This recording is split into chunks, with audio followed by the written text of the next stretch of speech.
I never imagined I would be the kind of person to even think about something like this, but here I am, sitting in my living room, staring at the glow of my phone, wondering when everything in my life started feeling so empty. It wasn't always like this. When we first got together, everything was warm, exciting, full of laughter. We would stay up talking about nothing and everything, and I felt like the luckiest person alive. But somewhere along the way, things changed. Life happened, routines took over, and somehow, without either of us really noticing, we stopped seeing each other the way we used to. I can't pinpoint the exact moment when the silence in the house started feeling heavier than the walls themselves, but I know I feel it now, every single day. We barely talk unless it's about bills or schedules. Even then, it's short, functional exchanges like two business partners running a company. I make dinner, and most nights, it gets cold before they even touch it because work always seems more important. The few times I try to start a conversation, they nod without looking up, eyes fixed on the glowing screen of their laptop. It's like I don't exist. I tried to ignore it at first. I told myself this is what happens in long-term relationships, that passion fades and what matters is the stability, the history, the comfort of having someone by your side. And maybe that's true for some people, but lately I feel like I'm disappearing in my own life. I used to be someone who laughed loudly, who had dreams and things to say. Now I feel like a ghost, drifting from day to day, doing what's expected but feeling nothing in return. Last week I planned something special. I cooked their favorite meal, even put on that blue shirt they once said made my eyes look nice. They came home late, muttered an apology, kissed my forehead like I was a relative, and went straight to the bedroom to take a call. I sat there at a table set for two, with candles burning and food getting cold, and I felt this wave of loneliness so strong it almost knocked me out of the chair. I blew out the candles and packed everything away without a word. They didn't even notice. That night, lying in bed next to someone who feels miles away, I reached for my phone just to distract myself. Scrolling through old photos, I saw a notification. Someone had commented on a picture I posted months ago. It was from an old friend, someone I hadn't spoken to in years. I clicked on their profile, and for a moment, it felt like opening a window in a room that had been shut too long. I hesitated, then typed a quick, "Hey, it's been forever. How have you been?" I almost deleted it, worried it would seem weird, but before I could, they replied. Started so simply. Just catching up, reminiscing about old times. They asked about my life, and for the first time in a long while, someone actually seemed interested in what I had to say. We talked about music, books, stupid inside jokes from years ago. I laughed out loud, real laughter, the kind that feels like a release. It was innocent. At least that's what I told myself. Just two old friends reconnecting, nothing more. But deep down, I knew what that conversation stirred in me. It reminded me of a version of myself I thought was gone. The version that felt alive, that mattered to someone. The next day, I couldn't stop thinking about it. I checked my phone constantly, waiting for their name to pop up again. And when it did, I felt that little jolt of excitement in my chest, like I was waking up from a long sleep. They asked how I was really doing, not the polite "how are you" that everyone throws around, but like they actually wanted to know. And I told them more than I should have. I told them I felt unseen, unheard, like a piece of furniture in my own home. They didn't judge, didn't make me feel pathetic. They just listened, said they understood. I tried to convince myself it was harmless, that I just needed a friend. Someone to remind me I'm still a person, not just an obligation. But that night, lying in bed next to someone who barely noticed me anymore, I couldn't stop thinking about the way they smiled at me in that old photo on their profile.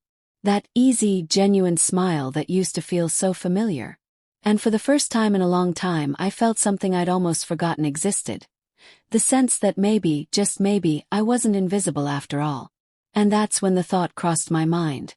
A quiet whisper at first, something I immediately tried to push away.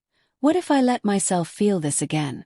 Not with them, not with the person I promised my life to, but with someone who made me feel seen. I shook my head, told myself I was tired, that I didn't mean it. But the truth.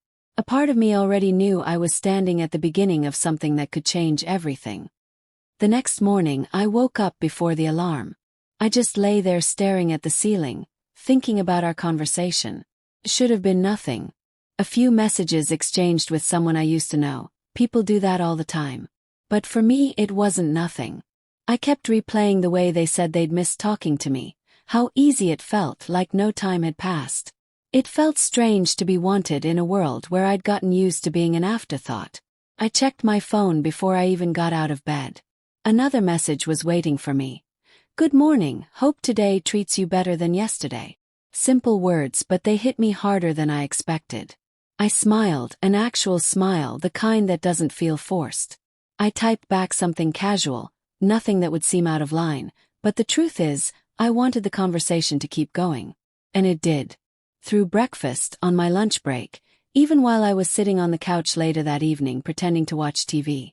We didn't talk about anything serious at first. Music, old movies, random memes. But then, somehow, it shifted. They asked me what had changed since we last talked years ago, and I froze for a second before answering. I could have kept it surface level, but I didn't. I told them the truth, that life feels different now, that somewhere along the line I lost a part of myself. I didn't mention my partner, not really. Just said things had become routine, predictable, like I was living on autopilot. And instead of judging me or trying to change the subject, they said, I get that. More than you know. That was the moment the hook sank in. Because I realized I wasn't just venting into the void. They understood. They were listening. And when you've been invisible for so long, that kind of attention feels like air when you're suffocating. Our conversations became longer. Nights that used to feel endless and empty were suddenly filled with words, laughter, and confessions I never planned to make. I found myself checking the clock during the day, counting hours until I could hear from them again. It felt dangerous even then, but I kept telling myself it was fine. That as long as it stayed on the screen, it didn't really count. That lie got me through the first week. One night they sent a photo. Nothing inappropriate, just them holding a coffee cup at some cafe, but it stopped me cold. Because seeing their hand, their favorite book in the corner of the frame, it made everything real in a way words never could. I stared at that picture longer than I should have, memorizing details, feeling things I had no business feeling. When they asked for one back, I hesitated. Then I sent it anyway. Just me on the couch, a blanket pulled over my legs. Innocent, technically. But not innocent in the way it made me feel when they replied. Still as beautiful as I remember. I read that message over and over, my pulse pounding so hard I could hear it in my ears. It had been so long since anyone said something like that to me. And the truth is, I didn't realize how much I needed to hear it until that moment. I told myself to slow down, to pull back before I crossed a line I couldn't uncross. But instead I leaned in. Our chats became a lifeline. They told me about their struggles too, how they'd been through things that left them feeling hollow. We started sharing songs, late-night playlists that made everything feel intimate in a way I can't fully explain. When they said they wished we lived closer, something inside me tightened. 'Cause I wished it too. And when they joked about flying out to see me, I didn't laugh it off the way I should have. I said, "Don't tempt me." That was the first time I admitted out loud, to them and to myself, that this wasn't just friendship anymore. And instead of ending it, instead of saying something that could pull us back from the edge, they said, "Maybe I want to tempt you." I didn't sleep much that night. I lay there in the dark, my phone on the pillow, scrolling through our messages until my eyes burned. Part of me felt sick with guilt, but another part, the louder part, felt alive in a way I hadn't in years. It was like every nerve ending in my body had woken up. And no matter how much I told myself to stop, I didn't. Few days later they asked if we could meet. Just for coffee. Just to catch up like old times. I stared at that message for so long, my thumb hovering over the keyboard. Every rational part of me screamed no. But then I thought about sitting through another dinner where nobody talks. Another night lying next to someone who doesn't notice I exist. And I typed back one word. Okay. I told myself it was harmless. Coffee isn't cheating. Two people meeting in public doesn't mean anything. But the way my hands shook as I typed, the way my heart raced just imagining being near them again, I knew I was lying to myself. Because deep down, I understood something I didn't want to admit. This wasn't about coffee. This was about wanting to feel something real again, even if it destroyed everything else in the process. And as soon as I hit send, a rush of excitement and dread slammed into me all at once. I had no idea what would happen next. I only knew this: whatever line I thought I was protecting had already disappeared. The day we agreed to meet, I couldn't focus on anything else. Every hour felt like it was dragging, every mundane task pointless compared to what was coming. I kept telling myself it was just coffee, but that wasn't the truth.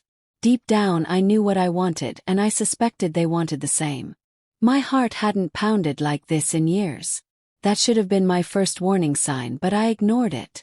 When I saw their name light up my phone with a simple, "On my way," my stomach twisted into knots. I typed back a short reply, but my hands were trembling so badly I had to retype it 3 times. For a moment I considered backing out, but the thought of going back to the silence I'd been living in felt unbearable. This wasn't about coffee anymore. This was about feeling like a person again, someone worth wanting. When I finally saw them, everything else blurred out. It had been so long, but somehow it felt like no time had passed. They smiled at me in that easy, familiar way that made me forget how to breathe. We talked like we always did, like nothing had changed, but every second was charged with something unspoken. Every laugh lingered too long. Every glance felt like a question neither of us wanted to answer out loud. We should have left it there. We should have said goodbye and gone back to our separate lives. But when they said, "I don't want this to end yet," I didn't argue. I didn't even hesitate.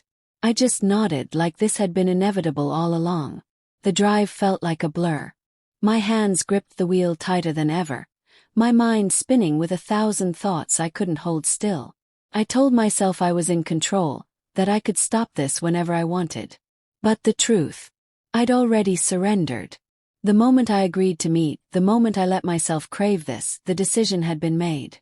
When we were finally alone, the air between us felt heavy, electric, like every second was pulling us closer. Neither of us spoke for a moment. Then they reached for me, slow but certain, like they'd been waiting for this as much as I had. When their hand brushed mine, it felt like a spark ran through my entire body. I didn't pull away. Couldn't. The first kiss wasn't rushed. It was tentative at first, soft, almost questioning, but the moment our lips touched, something inside me broke open. Years of neglect, of loneliness, of being unseen.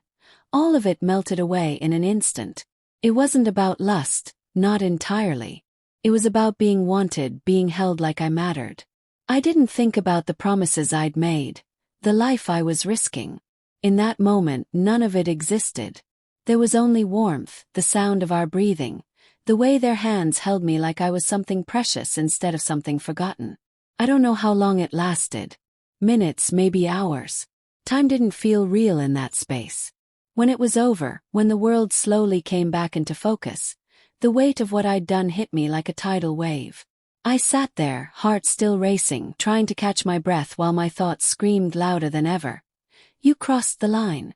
You can't undo this." They looked at me with this softness that should have comforted me, but instead, it terrified me.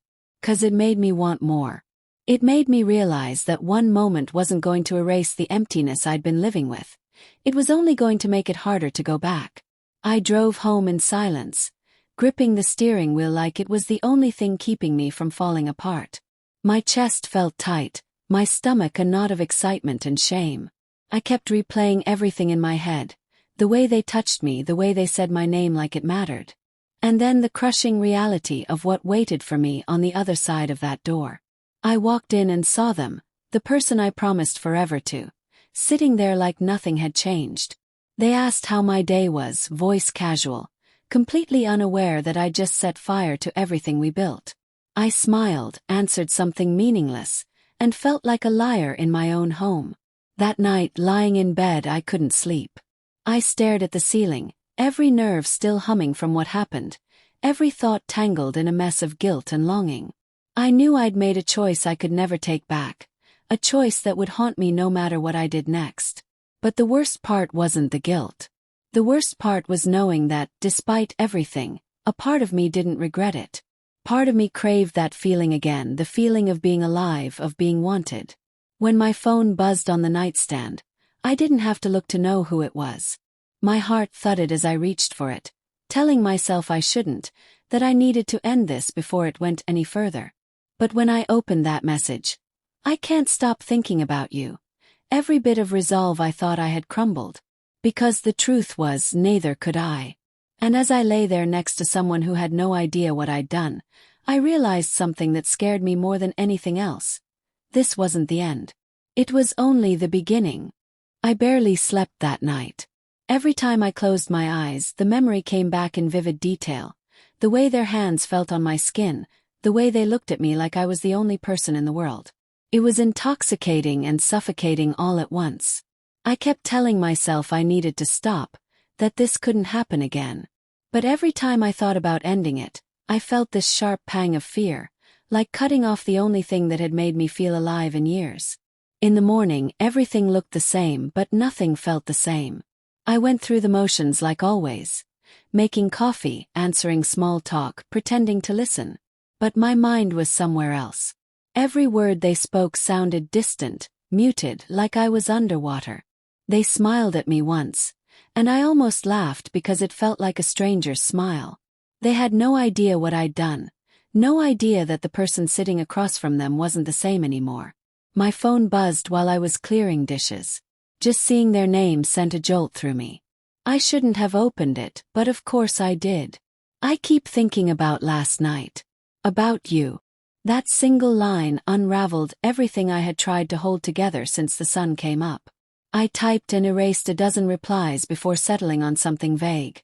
Safe enough that it wouldn't damn me if anyone saw it, but warm enough to keep the door open. Because even though I hated myself for it, I couldn't bring myself to close it. All day, guilt gnawed at me. I'd look at my partner and feel this crushing weight in my chest. This voice screaming that I was a coward, a liar. But right behind that guilt was another voice, softer but stronger. Remember how it felt. Remember what it's like to matter. That's the part that scared me most.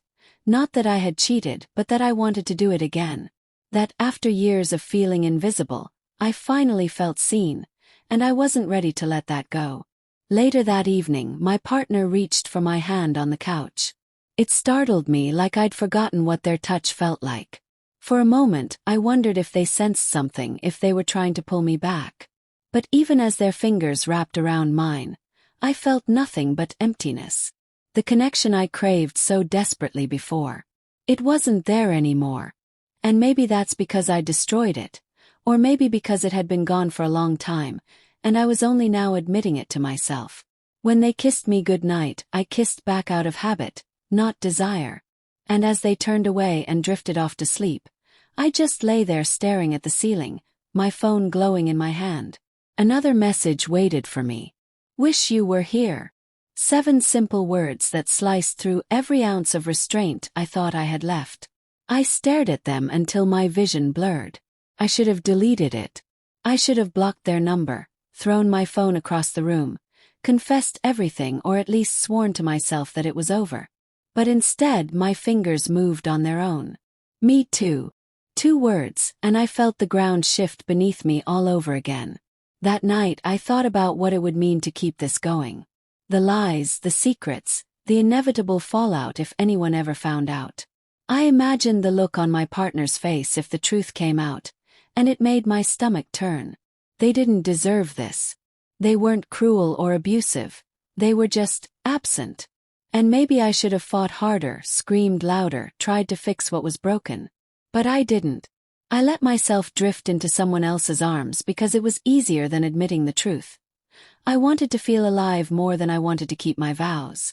Days passed, and I kept waiting for the guilt to outweigh the need. Didn't. Every time my phone lit up, I felt that rush again, like a hit of something addictive. We told ourselves we'd slow down, that what happened was a one-time mistake. But every conversation pulled us deeper. Every shared secret, every whispered word chipped away at whatever was left of my resolve. And the worst part, I stopped wanting to fight it. I started wanting them instead of the life I had. One night, as I stood brushing my teeth, I caught my own reflection in the mirror and barely recognized the person staring back. I looked calm on the outside, but inside I was a storm. Guilt, longing, fear, and something darker I didn't want to name. I thought about how easy it would be to burn everything down, to walk away and start over. But then I thought about the fallout, the pain I'd cause, the pieces I'd leave scattered everywhere. And for the first time, I realized I might not have the courage to choose either path.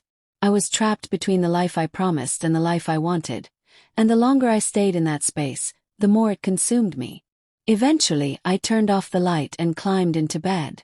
The person beside me shifted in their sleep, unaware of the storm raging a few inches away. I lay there in the dark, my phone heavy in my hand, their last message glowing on the screen. "When can I see you again?" I stared at it for a long time, my heart pounding so hard it hurt. And then, before I could talk myself out of it, I typed back, "Soon." I know what that means. I know what I'm doing. I know this isn't some harmless escape anymore. It's a choice, one that could destroy everything if the truth ever comes out. But as much as I hate what I've become, I can't stop. 'Cause for the first time in years I feel something real. And maybe that's the cruelest part of all. We had a very nice time together. And that's what makes it hurt the most.